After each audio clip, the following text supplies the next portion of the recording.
Well, you all may already be looking forward to tonight and enjoying a few drinks for New Year's Eve. But you know what they say, too much of a good thing is not always a good thing. And our Stephanie Valderrama is joining us this morning with more details about something you may or may not have heard of, and that is holiday heart syndrome. Yes, good morning, Matt and Sam. So to put it simply, holiday heart syndrome is really irregular heartbeats. It's more commonly diagnosed around the holidays for many reasons, but mainly doctors say it's due to consuming just too much alcohol.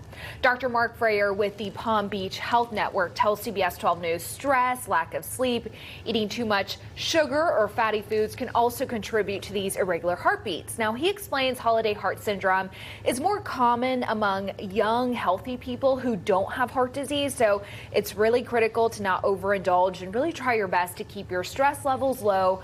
More importantly, if you do overindulge, watch out for signs that something might be wrong. So you tend to get a lot of palpitations, a lot of lightheadedness,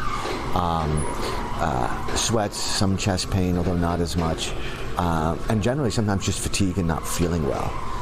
The big peak time it hits is actually a day or two after the holidays. It's not usually during the imbibing, it's actually like 12 to 24 hours later. It's actually more from the hangover than it is from the drinking per se. Well, Dr. Freher says you absolutely should not put off being seen by a doctor if you are experiencing any of the symptoms that he mentioned.